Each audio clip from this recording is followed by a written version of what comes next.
のぞみ、ちょっと聞いて。昨日めちゃくちゃ面白いことがあったんだけど、何何？外国人の友達がさ、日本語で自分のことなんて呼べばいいかわからないって困ってて、愛が多すぎるって。ああ、それわかる。私たち、いくつ愛持ってると思う？え、いくつだろ？ 10 個くらい？もっとだよ。調べたらなんと20個以上あるんだって。そんなにあるの？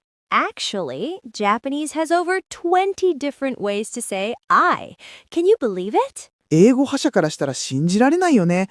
英語は愛一つだけなのに。そうそう。で、もっと面白いのは、使う愛によって自分のキャラクターまで変わっちゃうってこと。確かに。私も会社では私だけど、友達の前では私だし、その時で自分の感覚も違う気がする。でしょ？言葉が自分のアイデンティティに影響してるっていうか。So today's big question is, why do Japanese people have so many eyes? そして、それが私たちにどんな影響を与えているのか。今日は深掘りしていくよ。Let's dive in! じゃあ、まず一番よく使われる一人称から紹介しようか。まずは私。これが一番フォーマルで一番安全だよね。男性も女性も使えるし。私 is the safest choice. It's formal and gender neutral. で、次に僕。これは基本的に男性が使う一人称だね。私よりカジュアルで、でもお礼よりは丁寧な感じ。優しい印象とか知的なイメージもあるよ。で、俺。これは男性がカジュアルな場面で使う一人称。俺 is casual and masculine. Don't use it at work or with strangers. 会社で上司に俺はって言ったらやばいよね。絶対やばい。で、女性の場合は私が基本だけど、カジュアルな場面では私も使うよね。私は私よりフレンドリーで女性らしい感じがする。Exactly. 私 is friendly but not professional. あと、私。これは私のすごく丁寧バージョン。政治家のスピーチとか謝罪会見とかで使われる。私 is extremely formal. You might hear it in official speeches. 実はもっとたくさんあるよね。まず、地域方言から。関西では、うちっていう人が多い。うち昨日さみたいな感じ。面白いことにうちって本来は家って意味なんだよね。 In 関西、うち became a first person pronoun。他にも九州の方ではおいどんとか、鹿児島の薩摩弁だね。西郷隆盛も使ってたって言われてる。まあ最近は使う人も少ないけどね。あと、わし。これは年配の男性が使う一人称。昔の侍も使ってたみたいだよ。あたくし。すごく上品な私。アニメのお嬢様キャラが使うイメージだね。他にも古い一人称だと女性のわらわ、あちきとか、時代劇のお姫様が使うやつ。男性の一人称で拙者、拙者マイルみたいな。そうだね。これも今は使わないけどね。あと、小生っていうのもある。年配の男性が手紙で小生はって書いたりする。小生 is a humble way to say I in written form。子供が自分の名前を一人称として使うのもあるよね。美咲ね、昨日ね、みたいな。Using your own name as I creates a cute or unique character。じゃあ、今まで出てきたのを数えると15個以上あるね。でもさ、そもそもなんで日本語にはこんなにたくさん一人称があるんだろこれ実は日本の社会構造と深く関係してるんだよね。う？どういうこと？日本って昔から身分制度とか年齢とか性別とか関係性をすごく大切にする社会だったでしょ？なるほど。上下関係とか内と外とか。Japanese society has always been hierarchical. We needed different words to show our social position. だから誰と話すか、どんな立場なのかによって言葉を変える必要があったんだね。そう、それで時代とともにどんどん一人称が増えていった。でも、英語圏も昔は階級社会だったよね。なんで英語は愛一つなの？英語は逆に簡略化されていったんだよね。昔英語には thou と you があったけど、民主化が進んで最終的には you に統一された。実は英語も昔は違ったんだね。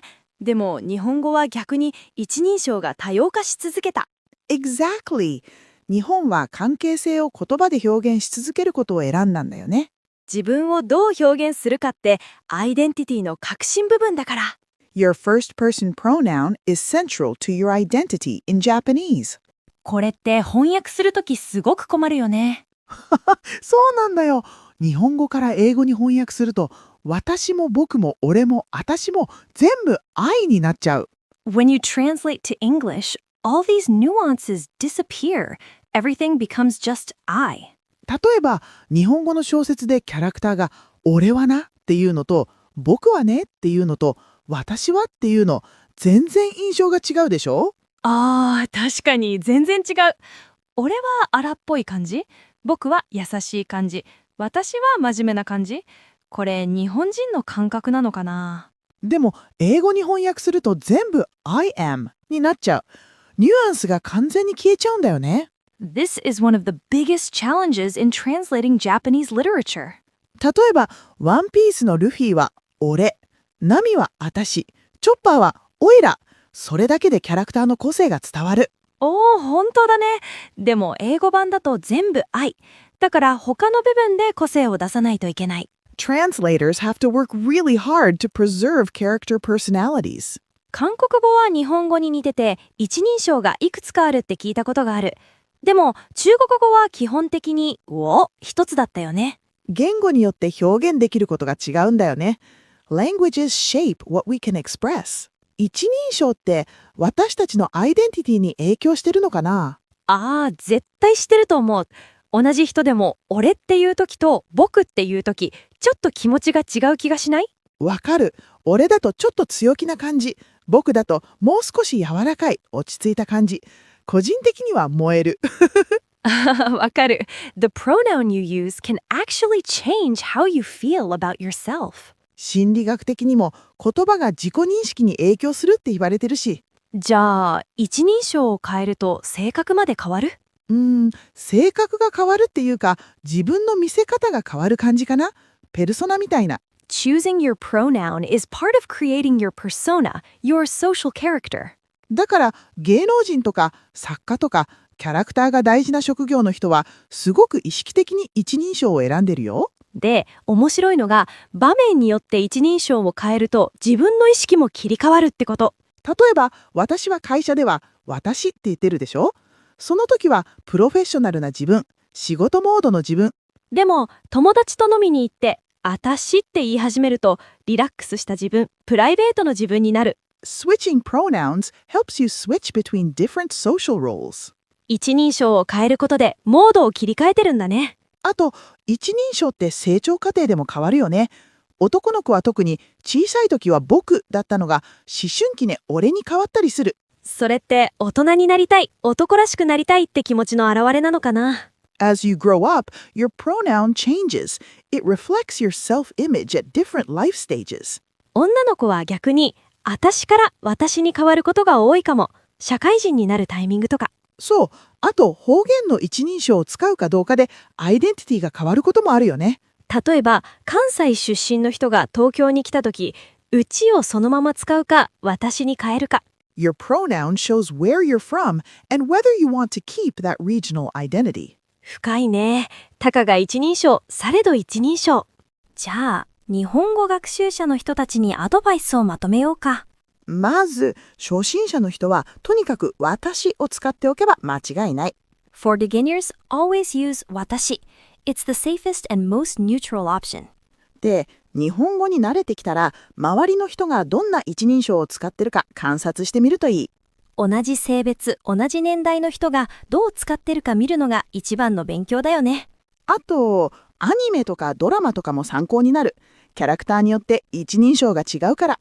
でも、アニメのキャラは誇張されてることもあるから気をつけて。Be careful. Anime characters sometimes use exaggerated pronouns that real people don't use. あと、最初は一つの一人称に決めて、ずっとそれを使うのもいいと思う。でも、慣れてきたら自分に合った一人称を探してみるのも楽しいよ。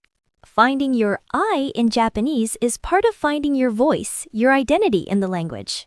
あと、一つ大事なことを言うと、完璧じゃなくてもいいってこと。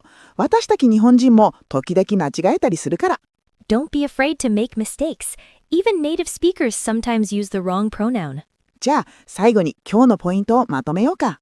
日本語には20個以上の一人称がある。それぞれに丁寧さ、性別、年齢、地域、時代、キャラクターの違いがある。一人称が多い理由は日本の階層社会と関係性を大切にする文化。英語に翻訳すると全部 I になっちゃうからニュアンスが失われる。一人称は自己認識とアイデンティティに影響する。成長とともに変わるし、場面によっても変える。初心者は私を使って慣れてきたら自分に合った一人称を探そう。Perfect! 言葉は自由だからね。今日は一人称について深掘りしてみたけど、どうだった？面白かったね。日本語学習者の皆さんにも日本語の面白さが伝わればいいな。きっと伝わるよ。じゃあまた次回。バイバイ。 See you next time. またね。